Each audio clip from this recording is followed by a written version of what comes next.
Halo, selamat siang teman-teman.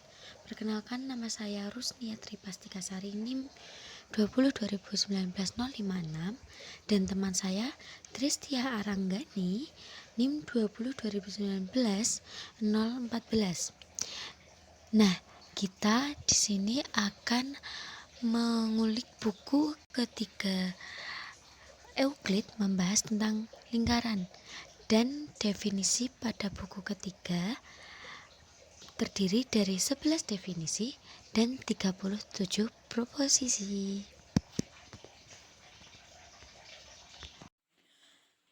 Berikut ini definisi pada buku Euclid ketiga yang bahas tentang lingkaran. Bisa teman-teman baca sendiri melalui video.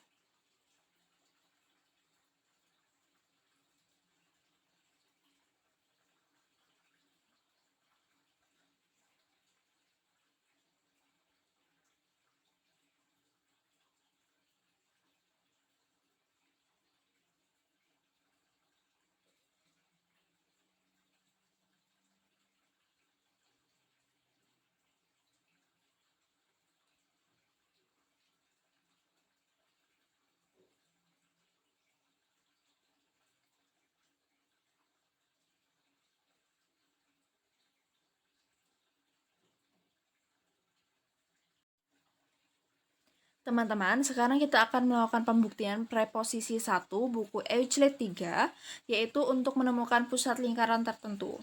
Nah, di sini sudah ada gambar lingkaran ABC. Kemudian kita biarkan ABC menjadi lingkaran.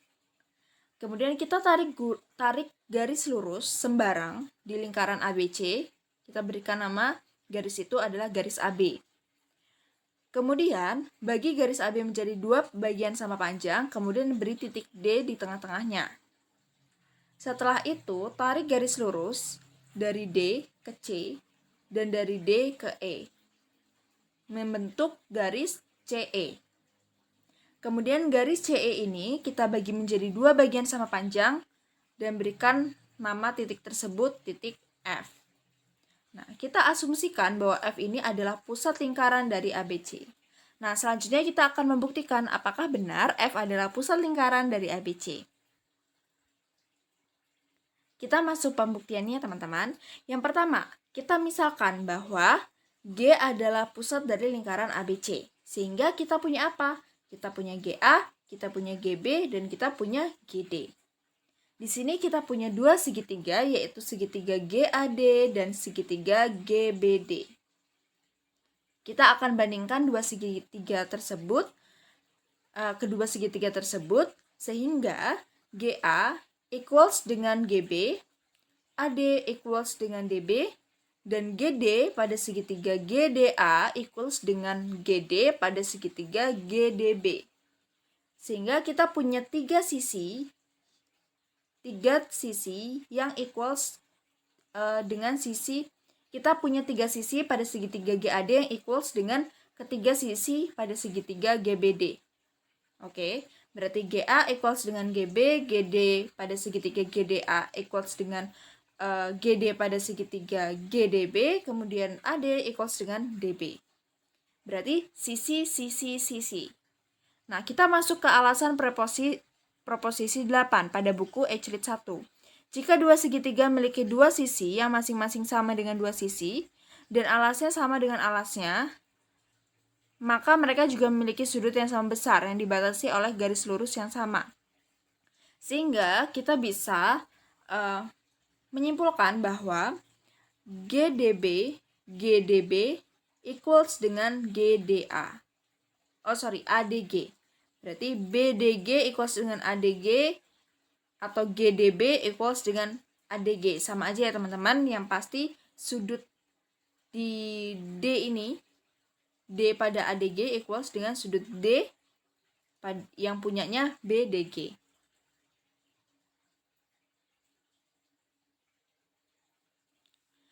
Selanjutnya, tetapi ketika garis lurus yang berdiri pada garis lurus lainnya membuat sudut yang berdekatan sama satu sama lain, masing-masing sudut yang sama adalah sudut siku-siku. Oleh karena itu, sudut GDB adalah siku-siku. Kita lihat itu alasannya ada di definisi 10 buku Euclid 1. Ketika garis lurus yang berdiri pada garis lurus lainnya membuat sudut-sudut yang berdekatan sama dengan yang lainnya, maka masing-masing sudut yang sama adalah sudut siku-siku. Dan garis lurus yang berdiri di atas yang lain disebut tegak lurus dengan garis yang berdiri itu. Tetapi teman-teman, kita bisa lihat di sini bahwa FDB ini tetapi sudut FDB ini kan kita asumsikan sebagai siku-siku ya. Nah, kemudian GDB juga kita asumsikan dengan siku-siku. Sedangkan kita bisa lihat bahwa FDB